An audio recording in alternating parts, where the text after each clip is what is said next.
What's up, guys? UFC Fight Night, Blaydes versus Volkov just wrapped up, and it was actually a pretty good card. There's a lot of finishes, a lot of good fights actually, but a lot of people didn't like the main event. It turned out to be more of a wrestling clinic, and nothing really unpredictable happened besides Blaydes tired out after that third round. I mean, the work he was putting in, how can you blame the guy? Trying to take down someone like Volkov over and over again, actually breaking the record for most takedowns in a heavyweight fight, now 14. That's gonna do a number on your cardio, man. And he didn't want to stay striking too long, right? So he had to keep forcing takedowns. Even though he did have some success on the feet in the second round, I was actually really impressed with the angles he was taking and the speed he was able to move with. He's a deceivingly quick heavyweight, man, and letting his hands go. And it just came back to what we know about Khabib outstriking Conor, Kevin Randleman outstriking Mirko Krokop. When you start getting worried about the takedowns, you forget about the striking. Sometimes you even forget you're in a fist fight because you're just thinking about the wrestling of your opponent. And now they're punching you in the face, and now you get scrambled up between striking and takedowns. And this just makes it easier for the wrestler to do what he wants. But the glaring hole of takedown defense was there. Volkov couldn't stop the takedowns, and it was exactly what a lot of us thought. If not, it was worse than what a lot of us thought. It's been the glaring hole of his game forever. Even though his grappling defense is solid, he has a very defensive lockdown of a guard. He doesn't let people go from the guard unless he wants to kick him away and stand up. It's really hard to do anything to him once it gets to the ground. And I would love to see him add some submission attempts, make it very dangerous for opponents to take him down. He's very good at wrapping around the guard with his long legs, and Blaydes even mentioned, his legs are just so strong, it's hard to get past them. It's hard to manipulate him sometimes because of how strong his legs are, and that can go right into his balance once it gets to the ground. It's hard to shift him around. And because it's so easy for him to wrap his guard around opponents, triangles, arm bars, trying to do something, disrupting the balance of the opponent, make it hard for them to do what they want and make it dangerous would be so beneficial to Volkov's game, because at this point, his takedown defense is not going to be enough to stop Stipe's or DC's or Curtis Blaydes takedowns, right?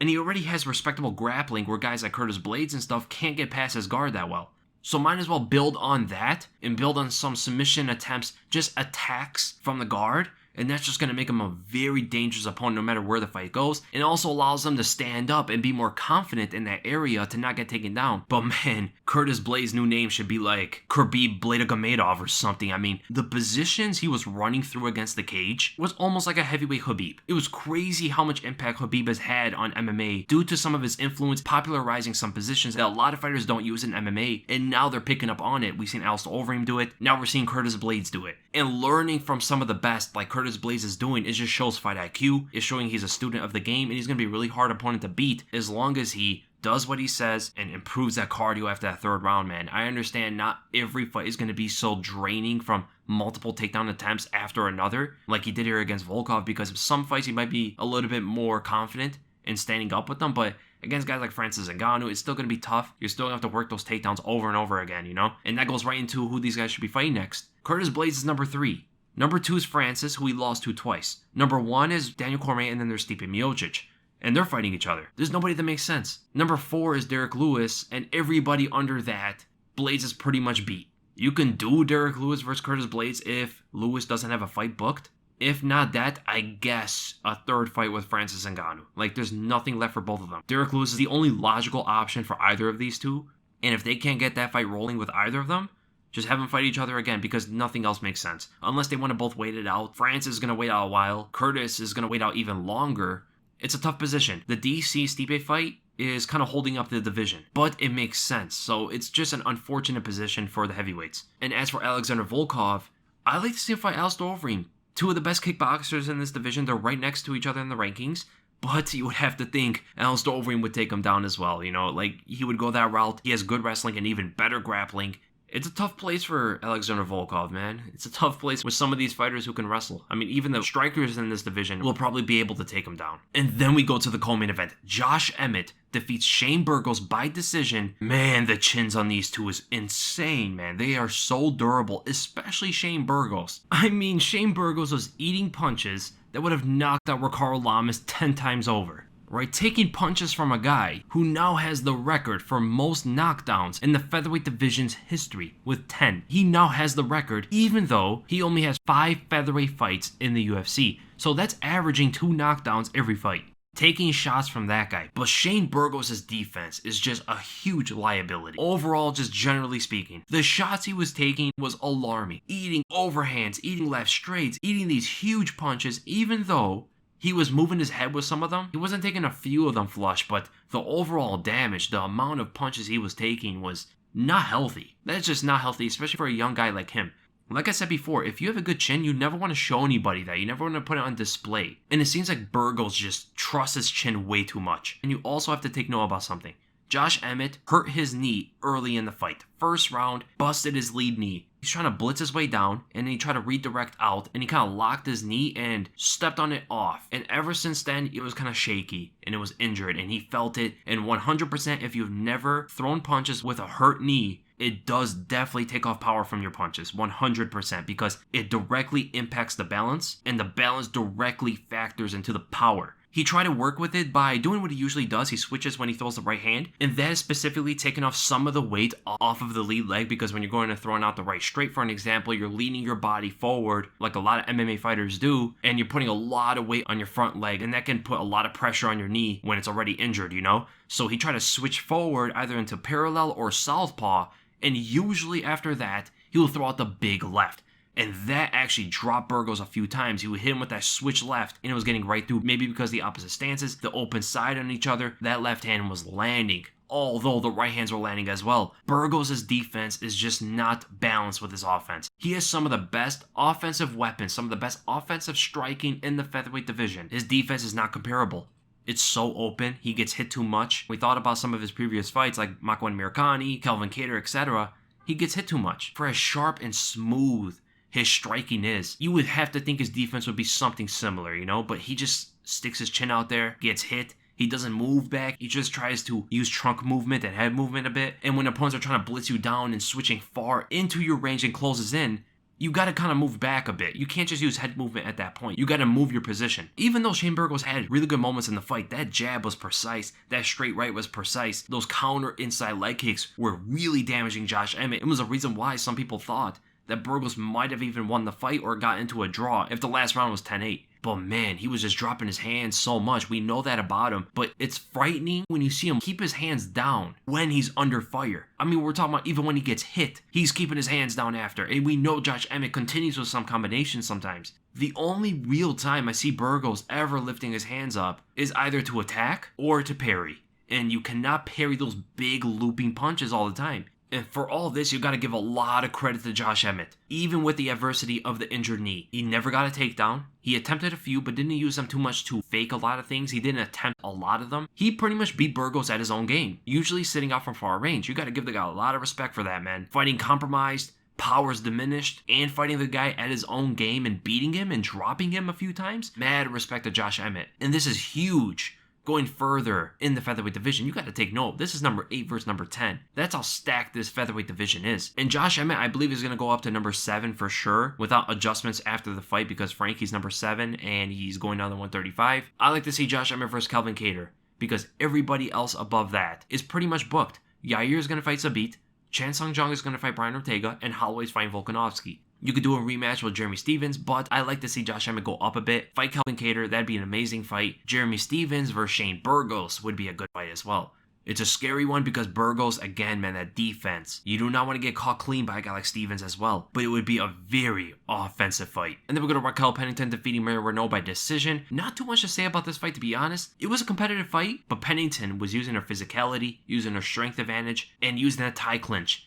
That was pretty much it. She was one step ahead because of those factors. Renault would try to blitz her way in, she'll get overpowered, she'll get caught up in it, and she would run herself into the clinch. And from there, she didn't have a safe way to get out of there. She was getting hit by knees and controlled very easily by Raquel Pennington. There was even a point in the fight where Raquel threw her into the cage from the clinch. I mean, it was just alarming. And the 5-round experience helped Raquel Pennington because it seemed like Renault was slowing down, and her experience fighting the best of the best back-to-back played dividend in this fight. So I like to see Raquel Pennington fight Juliana Pena because they've never fought before, and Pena is the number 4 ranked contender. And as for Renault, there's a lot of fights for her. Macy Kiasan, I think I say pronounce her name. That'd be an interesting fight. Or even Nico Montano. And the thing we all have to say, man, Renault is an inspiration. Just turned 43 years old yesterday.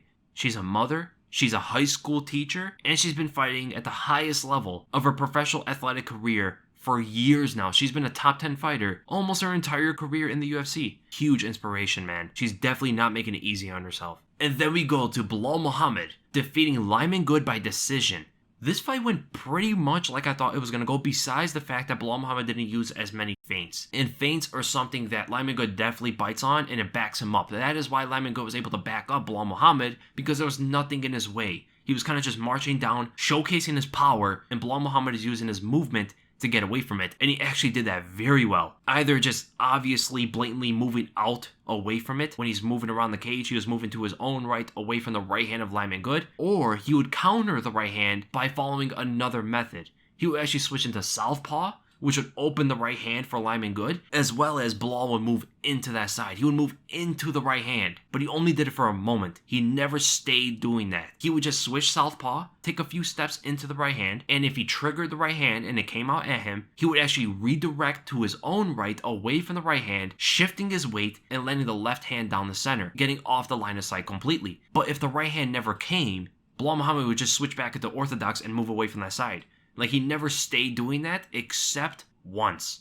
And he didn't even take the southpaw stance. It was in the third round when he got dropped. He moved right into the right hand in an orthodox stance and just got hit by the right hand. Now, he said the reason why he fell into it is because he ate a headbutt at the end of the second round and there was blood in his eye. He really couldn't see the right hand. But even still, he moved into it, you know? So, amazing job of moving away from the danger that Lyman Good presents, because that right hand's a one-hitter quitter. And I did think that Belal Muhammad would be durable enough to take a few of the shots from Lyman Good, which he did successfully. And he was setting up a lot of good things, man. Good combinations, good high kicks with no step. Just amazing performance on Belal Muhammad's side. And even Lyman Good. Lyman Good was very patient for the first 2 rounds, and then he switched it up because he knew he was losing. And he went into this aggressive style, looking for that right hand of his. He was being a lot more successful, a lot more effective. It was good urgency from the veteran Lyman Good to go for something like that, and he was having success. Now, this aggressive style, let's say if he did it in the second round, it would leave him open for takedowns. More takedowns would be committed by Belal Muhammad, but it was effective for the third round. He won that round. Altogether, though, Belal Muhammad put a very good performance. It was a good fight in general. And I would actually like to see Belal fight a top 15 fighter at this point. He's on a 3-fight win streak. He's actually 7-1. in his last 8 fights. His only loss is to Jeff Neal. So a rematch of Vicente Luque would be a good fight, but he called out Santiago Ponzinibbio. I'd like to see that fight because Ponzinibbio has been out forever. And it's a good fight for him to come back to. It's a really good fight in general between 2 well-rounded fighters. And as for Lyman Good, him versus Nico Price would be insane. I love to see that fight. Nico Price will bring a war out of Lyman Good. Just 2 powerful fighters looking for the finish every step of the way. And now we go to the fight that I did not predict right. Jim Miller defeats Roosevelt Roberts by submission in the very first round. His last 4 wins, Jim Miller has submitted all of them in the first round. That's crazy. My prediction was wrong on this. I thought Roosevelt Roberts would win this fight. I thought he'd make it more of a stand-up fight, use his boxing, stuff the takedowns, put the volume on Jim Miller, and make him pay on the feet. Even though I did say that Jim Miller, if he gets to the ground, he's going to absolutely control the grappling and do what he wants to Roberts, because again, there's levels to this. Years of a difference. Especially a long-time black belt who's been successful with that aspect of the game for years. I mean, we're talking about Jim Miller, who has the most fights in UFC history, has like the 3rd most wins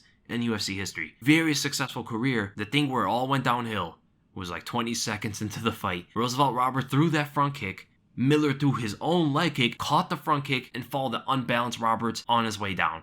From there, it was just a wrap. One of the worst case scenarios for Roberts. 20 seconds into the fight, dry on the ground with Jim Miller is not good for anybody. Miller was able to transition off the failed attempt armbar from Roosevelt Roberts. Eventually got on top, kept really good position, really good control until the position scooted up against the cage. And from there, Roberts exploded and disrupted Miller's positioning. And he made a huge mistake where he reached forward with his left arm when he was trying to stand up, and Miller had already one leg across the body, almost handstanding with one arm and holding on to the arm of Roosevelt Roberts. And from there, he got the armbar so quick on the long arms of Roberts, and he got deep right in there. And the pops and the elbow were cringy, man. Roberts tried to pick up Jim Miller, elevate him. It hyperextended the elbow when he did that. Very similar to what John Jones did to Vitor Belfort. And you just heard like 5 pops. And you knew that arm is not feeling good at that moment. I don't know if it's broken. I don't know if it's just hyperextended, but it was just an amazing performance by Jim Miller. Really happy for the guy. Veteran of the game, has fought the who's who in the lightweight division and beat the young, promising prospect in Roosevelt Roberts. I honestly did not think he would throw any kicks in the fight. It was just a huge mistake from Roosevelt Roberts. It's a learning experience. Roosevelt Roberts is a young fighter, made one big mistake, and it just all comes with experience, man. It all comes with wisdom. Jim Miller's made plenty of mistakes in the past. Wisdom is learning through experience. Roberts, I believe, still has a bright future ahead of him. But who these two should be fighting next? To be honest, let's do Jim Miller versus Bobby Green. They both won tonight. They're both veterans of the game. They haven't even fought each other yet. They were actually supposed to fight each other in 2014 at UFC 172. Never came to fruition, so Jim Miller versus Bobby Green makes a lot of sense. And as for Roosevelt Roberts, I actually like to see him versus Alexander Hernandez. I think it'd be a very interesting fight. The wrestling versus jiu-jitsu, the striking is going to be very interesting. Love to see that one. And the one I really want to talk about is Austin Hubbard versus Max Roskoff. Austin Hubbard defeats Max by TKO due to, I guess, retirement, it's going to be called, between the second and third rounds. So Max was doing really well in the first round. He was very active. He was trying a lot of things, and he blew his wad early. So he's a good wrestler. He's a good grappler. Tried a lot of things. I mean, he was trying to go for Imanari rolls right into a double, switch into a single, and turn the corner with that. I mean, he tried a lot of crazy stuff. And being so young, he might have been a little bit too active, a little bit too committed, and too many techniques at once. And Hubbard fought very simple. 1-2s, very basic stuff, and it got to the point where Max was just a sitting target. He seemed to be too gassed out, sat right in front of Hubbard, and kept eating that right hand. He would actually parry the jab, but then the right hand would catch him, and he had no defense to it. He just sat there, took a lot of punches. I don't know exactly why he wanted to quit. I don't know if it was because he thought he wouldn't win the fight, but it seemed to me like he just didn't want it. He just didn't want to fight. He had some moments in the fight, he seems like a very athletic kid, but I wonder exactly what it was, because even toward the end of the second round, he was throwing stuff back. You know, he was committing for stuff, and that might be the reason why his coach was trying to edge him to get back in there, because it wasn't exactly like Raquel Pennington versus Amanda Nunes, where it was just Raquel getting absolutely dominated and had no moments, right? And she wasn't really fighting back that much. Because Max's coach probably saw him throw a couple stuff in return at Hubbard, he probably thought he still had stuff in him. But here's the thing. If your fighter tells you he doesn't want to fight, that's it. I understand if he says call it when he's saying call it and stuff and you're trying to get his spirits up and get him back into the fight because only the second round just ended. I understand that. But when you hear the words, I don't have it anymore. That's it. That's it. You're not going to get him back into it. There's no 30 seconds, 1 minute in the world that's going to get that fighter back into the spirits to fight. There's nothing you can say to him. That's when the coach should say, okay, man, I'm stopping it. Right there and then. That's when it's over. It looked terrible. It's a shame on the coaches that the fighter himself, young man Max Roskoff, had to go up to the ref and tell him, I'm done. The fighter should never have to tell the ref that. It should always be the coach. The fighter should never have to tell the ref that, because let's say in the future, let's say he gets his spirits back and this never happens again, right? He never has his flight response to a fight. Him having to tell the ref is going to play a part in his life forever. When he's clear-headed, when he thinks about all this again, he's going to be like, man, I told the ref I quit. This shatters confidence. Because when the coach does it, at least it gives a fighter some kind of backdoor excuse in the future. He was looking out for me. I don't know what I was thinking. But when you know you had to tell the ref that, when you know in the future, because fighters are very delusional, you know? Fighters a lot of times do not see things in reality. And they need excuses all the time. They need excuses to get past things. I see it all the time personally. There is no delusion when you allow the fighter to do that. So that's just one aspect of it. The most important thing is save your fighter. Save your fighter. Do not throw him back there. He's just going to get beat up. He's just going to get hurt. There's no need for any more, especially when your fighter doesn't have the spirit to get back in there. There's no reason. So right there is shame on the coach. Maybe they've never seen this out of him, but I doubt that. I doubt that because there's no way. If these coaches have been training him his entire MMA career or for a long time, there's no way they've never seen that from him in training. If he did it in a fight, there's no way they didn't see it in training. And they should have been way better prepared if anything like this ever happened. Man, that was kind of heartbreaking. It was really heartbreaking to watch that. So that's the end of the video, guys. I hope you guys enjoyed it. And if you did, make sure to thumbs up. If you enjoyed my content, make sure to subscribe. And I'll see you guys in the next video.